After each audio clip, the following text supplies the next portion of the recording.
मैले सधैँ भन्ने गरेको छु, केपीजीले जसरी प्रतिगमन गर्ने र संविधानलाई कुल्चिने काम गर्नुभयो, प्रतिक्रान्तिको वकालत गर्न थाल्नुभयो, उहाँले बाजी हार्नुभयो भनेको छु मैले। उहाँ कलङ्कित पनि हुनुभयो इतिहासमा र उहाँले जित्ने कुनै सम्भावना छैन। हामी जहाँ उभियौँ नि फेरि संविधानको पक्षमा, लोकतन्त्रको पक्षमा, गणतन्त्रको पक्षमा, संघीयता र समावेशी समानुपातिकताको पक्षमा, शान्ति र समृद्धिको पक्षमा हामी उभियौँ, त्यहाँ हामीले लडाईँ जित्यौँ। उहाँलाई चाहिने चाहिँ अब आफूले जे भन्यो त्यही मान्ने हनुमान भन्नुहोस्, दास भन्नुहोस् या भक्त भनौँ, जे भने पनि त्यस्ता अन्धभक्तहरू उहाँलाई चाहिने। यथार्थ के हो भने केपी ओली नै शिक्षा क्षेत्रमा सुधार गर्न रोक्ने समाजको आवाज.com नेपालको राजनीतिक आन्दोलन र कम्युनिस्ट आन्दोलन शिक्षकहरूको भूमिकाद्वारा, शिक्षकहरूको योगदानद्वारा नै स्थापित भएको छ, जनव्यापी भएको छ।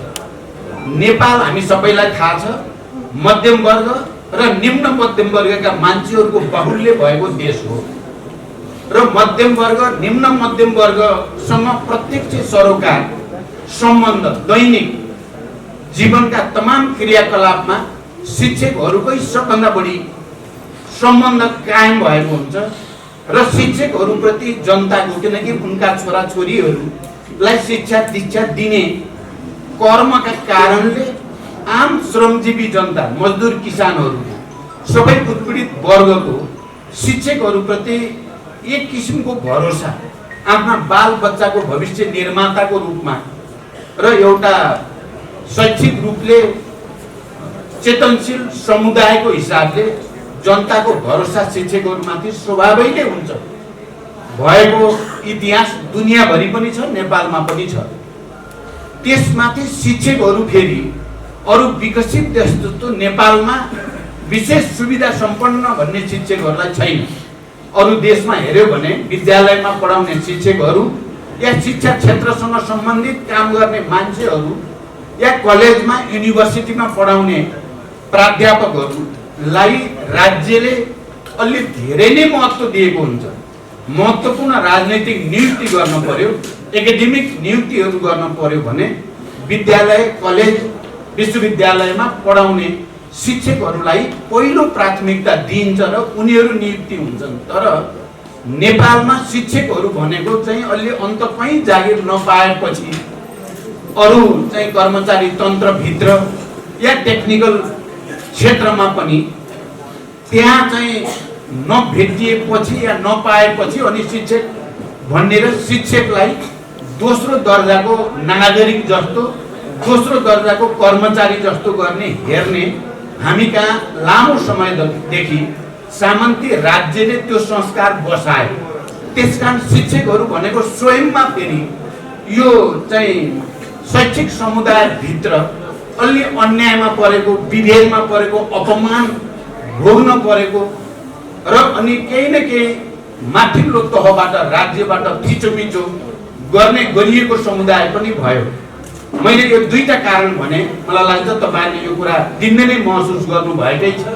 एकातिर जनतासँग प्रत्यक्ष सम्बन्ध हुनुको नाताले, अर्कोतिर आफू स्वयं अपमानित र अलि दोस्रो दर्जाको जस्तो जीवन बाँच्न बाध्य भएको कारणले क्रान्तिकारी विचारप्रति, क्रान्तिकारी सिद्धान्तप्रति, क्रान्तिप्रति, परिवर्तन र प्रगतिप्रति तपाईँहरूको शिक्षकहरूको आम रूपमा लगाव त्यतापट्टि हुनु बिल्कुल वैज्ञानिक कुरा हो। त्यो कसैको मनोगत इच्छाको कारणले भएको होइन, त्यो वस्तुगत आवश्यकताले नै शिक्षक समुदायलाई प्रगतिशील वामपन्थी र क्रान्तिकारी विचारतिर आकर्षित गर्यो र त्यो विचारतिर आकर्षित भइसकेपछि अनि यो समुदायले जनतालाई पनि सङ्गठित गर्ने, आन्दोलित गर्ने, परिचालित गर्ने, चेतनशील बनाउने यो अभियान चाहिँ हामी कहाँ सुरुदेखि नै चल्दै आयो। त्यसकारण शिक्षकहरूको कम्युनिस्ट आन्दोलनसँग, कम्युनिस्ट मात्रै होइन लोकतान्त्रिक राजनैतिक आन्दोलनसँग प्रत्यक्ष लगाव छ, प्रत्यक्ष योगदान छ। त्यसको सम्मान राजनीतिक नेतृत्वले, राज्यले जति गर्नुपर्ने हो त्यति गर्न सकेको छैन, सकिएको छैन। म तपाईहरुको अगाडि बडो प्रष्ट शब्दमा भन्न चाहन्छु, धेरै हुनुपर्ने हो।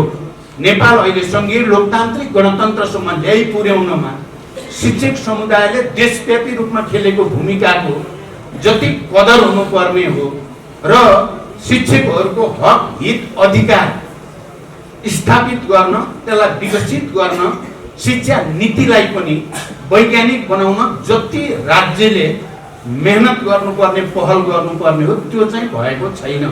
म यो कुरा तपाईहरुको अगाडि प्रष्टै भन्न चाहन्छु।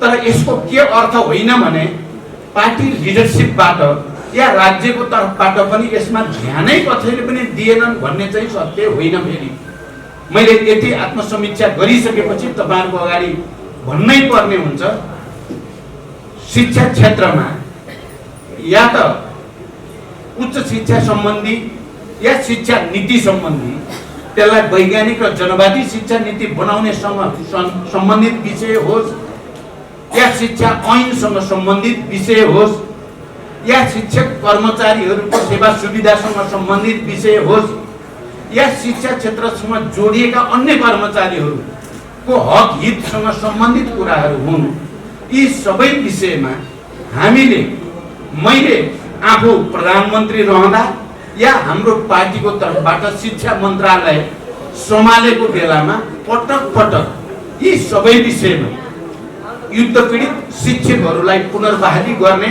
उनीहरूको हक अधिकार स्थापित गर्ने विषय होस्, या ऐन बनाउने विषय होस्, या उच्च शिक्षा आयोगसँग सम्बन्धित विषय होस्, या राहत शिक्षकसँग सम्बन्धित विषय होस्, या अनुदान शिक्षकसँग सम्बन्धित विषय होस्, श्रम ऐनमा व्यवस्था गरे अनुसार पनि सेवा सुविधा नपाउने शिक्षा क्षेत्रमा काम गर्ने हजारौं कर्मचारीहरू छन्। यो लाजमर्दो कुरा छ। श्रम ऐनले न्यूनतम ज्याला, न्यूनतम तलबमान कति हुनुपर्छ एउटा मजदुरको भनेर तोकेको जति पनि शिक्षा क्षेत्रमा काम गर्ने कर्मचारीहरूले पाउँदैन। झन्डै 6000 7000 मा काम गर्नुपर्ने हजारौं कर्मचारी छन्, जबकि श्रम ऐनले 13000 त न्यूनतम तलबमान भनेर तोकेको छ। यो विडम्बनाको स्थिति छ र म तपाई शिक्षकहरूको अगाडि भन्न मैले के खोजिराखेको छु भने यो सबै विषयमा हाम्रो तर्फबाट, पार्टीको र हाम्रो नेतृत्वको तर्फबाट, शिक्षा मन्त्रालयको तर्फबाट यी सबै विषयहरूमा सकारात्मक ढङ्गले प्रतिवेदन तयार पार्ने र त्यसलाई प्रक्रिया पुर्याएर थुप्रै कुराहरू अर्थ मन्त्रालयको स्वीकृति समेत लिएर क्याबिनेटमा पुर्याइएका छन् यी सबै विषयहरू। तर दुर्भाग्य क्याबिनेटमा ती सबै फाइलहरू थन्किएका छन्। अरु त अरु अर्थबाट स्वीकृति प्राप्त भएर गएका कुराहरू, आयोगबाट सर्वसम्मतले निर्णय भएर गएका कुराहरू पनि क्याबिनेटमा गएर ती फाइलहरू थन्किएका छन्। अब मैले यसो भन्दा केपी प्रति बढी चाहिँ तपाईको चाहिँ रिस गरे जस्तो, प्रतिशोध सान्न खाले जस्तो देखिन पनि सक्छ। तर यथार्थ के हो भने केपी ओली नै शिक्षा क्षेत्रमा सुधार गर्न रोक्ने त्यहाँ शिक्षा मन्त्रालयबाट प्रयास नभएको होइन। अहिले भर्खरै शिक्षा मन्त्री गिरिराज मणि पोखरेल जो अहिले अब निवर्तमान हुनुभयो, उहाँको तर्फबाट पनि हामीले पटक पटक उहाँलाई सुझाव दिएको, हामीले त्यसको निम्ति मेहनत गरेको र ती सबै सेवा सुविधासँग सम्बन्धित कुराहरू, हक अधिकारसँग सम्बन्धित कुराहरू हुन्, यो सबैमा सकारात्मक र रचनात्मक ढङ्गले सुझावहरू, प्रतिवेदनहरू प्रस्तुत गरिएका छन्। यो बाटो पनि दिमागमा राखिराख्न म तपाईँ सबैलाई हार्दिक अनुरोध गर्न चाहन्छु। केही नै गरेनन्, वास्तै गरेनन् भन्ने कुरा होइन। र म के भन्न सक्छु भने अब अहिले हामी प्रतिगमनका विरुद्ध जो लडाईँ लडिराखेका छौँ, प्रतिक्रान्तिका विरुद्ध, संघीय लोकतान्त्रिक गणतन्त्रका विरुद्ध जो प्रहार भएको छ र त्यसलाई परास्त गर्नको लागि हामी जो मैदानमा उत्रेका छौँ, फेरि एकचोटि म के भन्न सक्छु भने ती हामीले नै हाम्रै नेतृत्वको सरकार भएको बेलामा हाम्रै शिक्षा मन्त्रालयबाट प्रस्तुत गरिएका सबै प्रतिवेदनहरू, सुझावहरू चाहिँ यो प्रतिगमन परास्त गरेपछि कार्यान्वयन हुनेछन्, यो विश्वास म तपाईँलाई दिलाउन चाहन्छु। किनकि ती हामीले नै प्रस्तुत गरेका सुझावहरू हुन्, हामीले नै निर्णय गरेका कुराहरू हुन्, जसलाई केपी ओलीले फाइल क्याबिनेटमा थन्क्याएर त्यसलाई रोकेको छन्, तिनलाई चाहिँ हामी फुकाउने छौँ। यो कुरा। दोस्रो कुरा, तपाईँहरूले यहाँ उठाउनु भएको शिक्षक सङ्गठन, एकीकृत अखिल नेपाल शिक्षक सङ्गठन, मलाई राम्रोसँग थाहा छ शिक्षक सङ्गठन सम्बन्धी। मैले पटक पटक हिजो युद्धको क्रममा, युद्धको तयारीको क्रममा पनि, जनयुद्धको 10 वर्षको क्रममा पनि, जनआन्दोलनको 19 दिने ऐतिहासिक जनआन्दोलनको क्रममा पनि, विस्तृत शान्ति सम्झौता र अनि संविधान सभाको निर्वाचन प्रक्रियामा पनि म तपाईँ शिक्षक साथीहरू, तपाईँ शिक्षक सङ्गठनका पदाधिकारी र शिक्षक मोर्चामा क्रियाशील साथीहरूसँग मेरो लगातार अन्तर्क्रिया छ।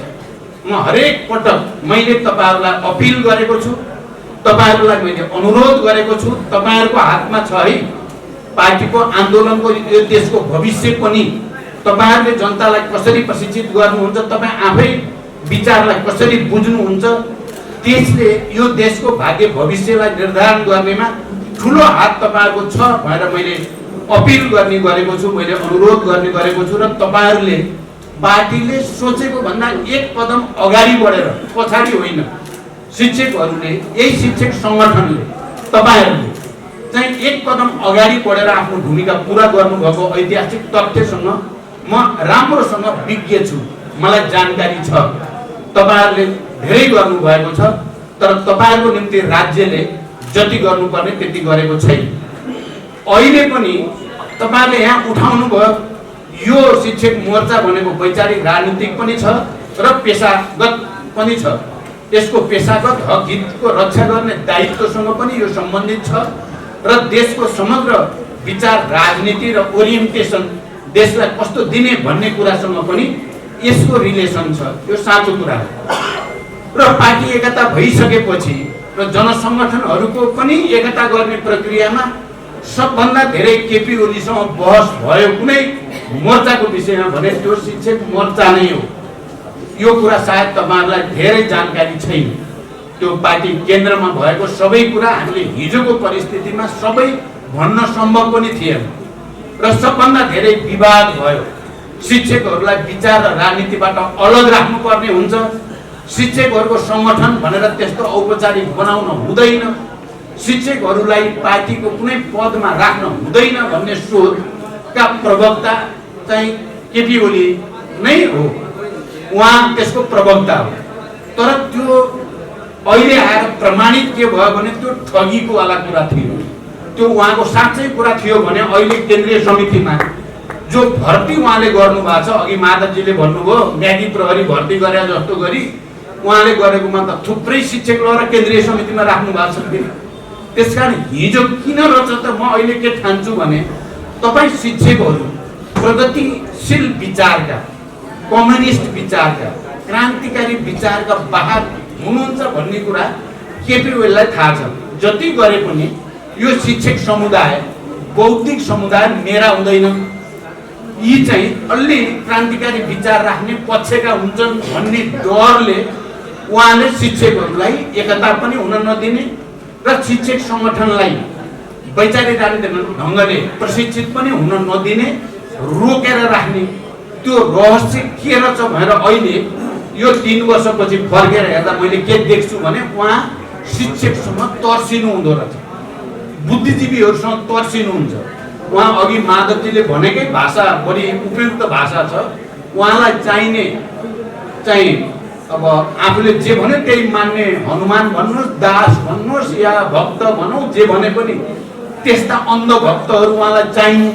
शिक्षकहरू अन्धभक्त हुँदैन, उनीहरू विवेक प्रयोग गर्छन्, उनीहरूले विश्लेषण गर्छन्, उनीहरू सत्यको पक्षमा हुन्छन्, उनीहरू न्यायको पक्षमा हुन्छन्, प्रगतिको पक्षमा हुन्छन्। त्यस कारण उहाँ शिक्षकदेखि पर्सिनु हुँदो रहेछ र यो शिक्षकहरूलाई विचारबाट बाहिर राख्न चाहने।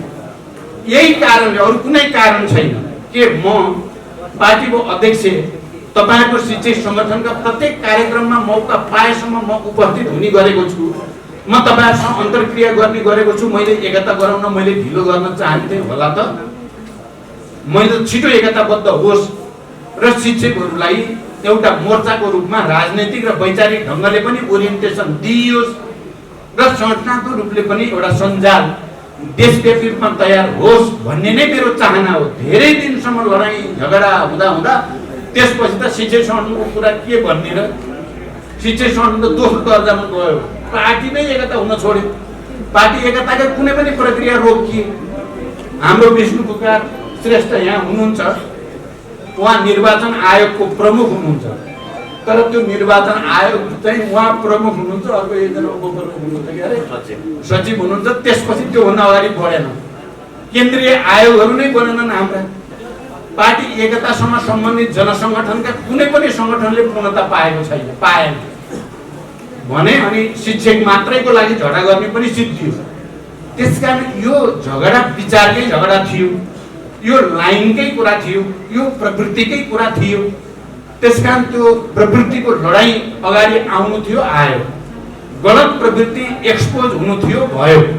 मैले सधैँ भन्ने गरेको छु, केपीजीले जसरी प्रतिगमन गर्ने र संविधानलाई कुल्चिने काम गर्नुभयो, प्रतिक्रान्तिको वकालत गर्न थाल्नुभयो, उहाँले बाजी हार्नुभयो भनेको छु मैले। उहाँ कलङ्कित पनि हुनुभयो इतिहासमा र उहाँले जित्ने कुनै सम्भावना छैन। हामी जहाँ उभियौँ नि फेरि संविधानको पक्षमा, लोकतन्त्रको पक्षमा, गणतन्त्रको पक्षमा, संघीयता र समावेशी समानुपातिकताको पक्षमा, शान्ति र समृद्धिको पक्षमा हामी उभियौँ, त्यहाँ हामीले लडाईँ जित्यौँ। अब उहाँले एकपछि अर्को हार्नु बाहेक उहाँसँग विकल्प छैन। हामी चाहिँ डरसँग उभिँदा हाम्रो जित कसैले रोक्नै सक्दैन, हामी विजयी हुन्छौँ। यही आजको सच्चाइ हो। र अहिले अब हामी त सिधै प्रत्यक्ष आन्दोलनमा छौँ। आन्दोलनसँगै फेरि सङ्गठनका कामहरूलाई हामीले छलफल गरेका छैनौँ भन्ने कुरा होइन। हिजो छाडी अस्तिको दिन मात्रै अब शिक्षक सङ्गठनलाई एकताबद्ध गर्नुपर्छ भनेर उतापट्टिसँग सम्बन्धित माधवजीसँग सम्बन्धित शिक्षक साथीहरू, हिजोका पदाधिकारीहरूलाई बोलाएर अस्ति हामीले पेरिस डाँडामा कुराकानी गरियो र तुरन्तै एउटा भेला गर्ने अनि यो दुवैतिरका शिक्षक साथीहरू, पदाधिकारीहरू सँगै राख्ने र यसको एकता प्रक्रियालाई छिटै टुङ्ग्याउने भनेर सायद केही दिनभित्र उताको भेला गरिसकिन्छ। हामीले म समेत बसेर, म र माधव नेपालजी बसेर हामीले त्यो प्रक्रियालाई छिटोभन्दा छिटो टुङ्ग्याउने र यसलाई वैचारिक राजनीतिक र पेसागत सङ्गठनकै रूपमा अगाडि लिएर जानुपर्छ। केही सीमाहरू हामीले पालन गर्नुपर्छ भने हामी त्यो सीमा पालन गर्न तयार छौँ। तर यसको जो ऐतिहासिक विकासको सन्दर्भ छ, त्यो विकासको सन्दर्भभन्दा बाहिर गएर शिक्षकहरू हजारौँ हजार लाखौँ शिक्षकहरूलाई देश निर्माणको अभियान, शिक्षा क्षेत्रमा सुधारको महान अभियानबाट अलग गर्ने र त्यो सबै एकजना व्यक्तिले आफ्नो हातमा लिएर निरङ्कुशता लाग्ने जो प्रक्रिया हो त्यसलाई परास्त गर्न हामी सङ्कल्पबद्ध छौँ। साथीहरू, मैले भन्न चाहने पहिलो र मुख्य कुरा यही नै हो। अब हामी त्यो दिशामा छौँ। म तपाईँहरूलाई किन पनि पार्टीको अध्यक्षको हैसियतले धन्यवाद भन्न चाहन्छु भने यो लथालिङ्ग भएको, पार्टी नै लथालिङ्ग भएको, राजनीति नै सङ्कटमा परेको बेलामा पनि तपाईँ एकीकृत अखिल नेपाल शिक्षक सङ्गठन अनि यो चाहिँ साझा के अरे शिक्षक महासङ्घ, नेपाल शिक्षक महासङ्घले कुनै न कुनै रूपमा शिक्षकहरूको भूमिकालाई, शिक्षकहरूको संरक्षण गर्ने कुरालाई र मुख्यतः एकीकृत अखिल नेपाल शिक्षक सङ्गठनले यति धेरै शिक्षकहरूलाई सङ्गठित गरिराख्ने यो सङ्कटको घडीमा पनि तपाईँहरूले जसरी आफूलाई बचाइराख्नु भयो, यो ठुलो कुरा ठानेको छु मैले। अरू प्राय सबै सङ्गठन लथालिङ्गै भएको बेलामा शिक्षक सङ्गठन चाहिँ सङ्गठित नै छ, परिचालितै छ। बेला बेलामा प्रशिक्षण बैठक, अन्तर्क्रियाहरू भइराखेकै छन्। अहिले पनि यो राष्ट्रिय परिषदको बैठक भइराखेको छ भन्दा मलाई गर्वको महसुस भएको छ तपाईँहरूप्रति। म तपाईँहरूलाई सम्मान भन्न चाहन्छु र तपाईँहरूप्रति गर्व व्यक्त गर्न चाहन्छु। साँच्चै तपाईँहरूलाई देख्दा हामी चाहिँ फेरि पनि यो राजनीतिक आन्दोलनको जटिलता जुन छ र जो चुनौतीको हामीले सामना गरेका छौँ त्यसमा हामी विजयी हुन्छौँ भन्ने एउटा नयाँ ऊर्जा र शक्ति तपाईँहरूले दिइराखेको र यो मेसेज देशभरि जान्छ। माधवजीले अघि ठिकै भन्नुभयो, यो यतिको विशाल उपस्थिति उहाँले जो भन्नुभयो मुक्त कण्ठले र हामी एकता गरिन्छ भनेर चाहिँ प्रतिबद्धता व्यक्त गर्नुभएको छ र म आफै लागेको छु। अब झन् यसलाई एकीकृत, साँचो अर्थमा एकीकृत गरिसकेपछि यो सङ्गठन देशको जनसङ्गठनहरूमध्ये, ट्रेड युनियन मध्ये सबभन्दा शक्तिशाली ट्रेड युनियन हुनेछ, सङ्गठन हुनेछ र यसले देशको राजनीतिमा कहीँ कतै कसैले बदमासी गर्न खोज्यो भने त्यसका विरुद्ध खबरदारी गर्ने एउटा यस्तो अजय शक्ति यो बन्नेछ भन्ने विश्वास पनि म व्यक्त गर्न चाहन्छु। कारण तपाईहरुले बिल्कुल हिम्मत हार्नुपर्ने कुरा छैन। तपाईहरुले आफै भित्र एउटा नयाँ उत्साह भनौं, नयाँ ऊर्जा सहित अगाडि बढ्ने आवश्यकता छ। अहिले जस्तो स्थिति छ, हाम्रो लडाई भएको विचार राजनीतिमै हो। केपीसँग परेको भनेको अन्त कहिले के भन्छ, प्रधानमन्त्रीको निम्ति झगडा हो कि कुर्सीको निम्ति लुछाचुडी हो कि भन्ने गर्छन्। यो प्रचार केपी र केपी गुटका मान्छेले गर्ने गरेकै प्रचार हो। यो प्रचार प्रतिक्रियावादी र अवसरवादीहरूले गर्ने गरेको प्रचार हो। हामी पथको निम्ति होइन, हामी विचारको निम्ति, सिद्धान्तको निम्ति, सिस्टमको निम्ति, प्रणालीको निम्ति हाम्रो लडाई हो। सुरुदेखि परेको केमा हो त? किनभने पार्टी भनेको, आन्दोलन भनेको एउटा त विचारद्वारा निर्देशित हुन्छ, निश्चित विचार र राजनीतिक कार्यदिशाद्वारा निर्देशित हुन्छ पार्टी। हामीसँग अहिले त्यो निश्चित विचार र राजनीतिक कार्यदिशा भनेको चाहिँ राजनीतिक प्रतिवेदन हो। राजनीतिक प्रतिवेदन नै यति बेला पार्टीलाई एकीकृत गर्ने, पार्टीको राजनीतिक सोचलाई दिशा निर्देश गर्ने एकमात्र दस्तावेज भनेको हाम्रो राजनीतिक प्रतिवेदन हो। तर त्यो राजनीतिक प्रतिवेदनमा मार्क्सवाद लेनिनवादको बारेमा, पार्टीको तत्कालीन राजनीतिक कार्यदिशा समाजवाद उन्मुख जनताको जनवादको बारेमा, अनि हिजोको एमालेको बहुदलीय जनवाद, जनताको बहुदलीय जनवाद र मदन भण्डारीको भूमिकाको बारेमा, अनि हिजोको जनयुद्ध, माओवादी जनयुद्ध र माओवादी आन्दोलन र प्रचण्डको भूमिकाको बारेमा राजनीतिक प्रतिवेदनमा बडो प्रष्टसँगै लेखिएको छ। र आउने महाधिवेशन हामी कसरी जाने भन्ने कुरा पनि लेखिएको छ। ठिक त्यही राजनीतिक विचार र कार्यदिशामाथि नै केपीले पार्टी एकता भएदेखि नै प्रहार गरेपछि हाम्रो संघर्षको सुरुवात त्यही बिन्दुबाट भएको हो। यसमा दुविधामा पर्नुपर्ने, के होला भन्नुपर्ने केही कारण छैन। मैले त पार्टी एकता बचाउन, त्यो राजनीतिक प्रतिवेदन र हाम्रो विधानमा गरिएको व्यवस्थालाई बचाउनको लागि त बरु पद छोड्दै हिँडे हो। मैले त तपाईहरुले देख्नु, प्रधानमन्त्री नै बरु चाहिँ 5 वर्ष खानुहोस्, बराबरी भए पनि म छोड्दिन्छु, मलाई पार्टी चलाउन दिए पुग्छ भन्ने मान्छे हो। म पार्टीमा दुःख गर्छु देशभरि भन्दा पनि सुख नपाएको मान्छे हो नि म। अनि पदको निम्ति झगडा गरेको भन्ने त यो आन्दोलनलाई, हाम्रो विचारलाई, हाम्रो संगठनलाई बदनाम गर्ने नियोजित षड्यन्त्रको द्योतक हो। यो कुरा तपाई शिक्षक साथीहरूले बुझ्न जरुरी छ र बुझाउन पनि जरुरी छ, अरूलाई बुझाउन पनि जरुरी छ। किनकि यो प्रतिक्रान्ति गर्नको लागि क्रान्तिकारी विचारलाई भुत्ते बनाइदिने, क्रान्तिकारी विचारलाई निस्तेज गरिदिने, क्रान्तिकारी नेतृत्वलाई कसरी सकिन्छ बदनाम गरिदिने, जति धेरै बदनाम गर्न सक्यो क्रान्तिकारी नेतृत्वलाई त्यति प्रतिक्रान्तिको आधार बन्दै जान्छ। त्यसो भए यो कुरामा देशभित्र र बाहिरका सबै सामन्ती तत्त्वहरू, प्रतिक्रियावादी दलालहरू सबै यसमा सचेत छन्। र हाम्रो वर्गले, हाम्रा विचारका पक्षपोषकहरूले यो सच्चाइलाई बुझ्न सकिएन भने त हामीले हार्छौँ लडाई, हामीले हार्ने खतरा पैदा हुन्छ। त्यसकारण यो पदको लडाई पनि होइन, यो व्यक्तिगत कुर्सीको छिनाझप्टीको कुरा पनि होइन, यो विचार, सिद्धान्त, आदर्श, निष्ठाको कुरा हो। यो अग्रगमन र प्रतिगमनको लडाईको कुरा हो। यो कुरा नै अहिले मैले भन्ने गरेको छु। हामीलाई खुसी छ। हामीलाई खुसी के छ भने हामी जनताको पक्षमा गयौँ, हामी राष्ट्रको पक्षमा गयौँ, हामी लोकतन्त्रको पक्षमा गयौँ, हामी संहिताको र समावेशिताको पक्षमा गयौँ, हामी जनतासँग जोडियौँ। त्यसकारण हामीलाई गर्व छ। सडकमा हामीलाई गर्व छ। केपी जनताबाट टाढा गए, लोकतन्त्रबाट टाढा गए, गणतन्त्रबाट टाढा गए, संहिताबाट टाढा गए र अनि संविधानलाई घात गर्ने चाहिँ कुत्सित मनसातिर गए। त्यसकारण उनले हारे। अहिलेको लडाई यही नै हो। यो दुविधा बनाउन जो खोजेका छन्, भ्रम छर्न खोजेका छन्, त्यसलाई तपाईहरु सबैले संगठित रूपमा चिर्न भूमिका खेल्नुपर्छ भन्ने म ठान्छु। र हामी के देख्छौँ भने, हुन त यो शान्ति प्रक्रियामा हामी आउँदा एक थरी मानिसहरूलाई त मन परेको थिएन, शान्ति सम्झौतै मन परेको थिएन।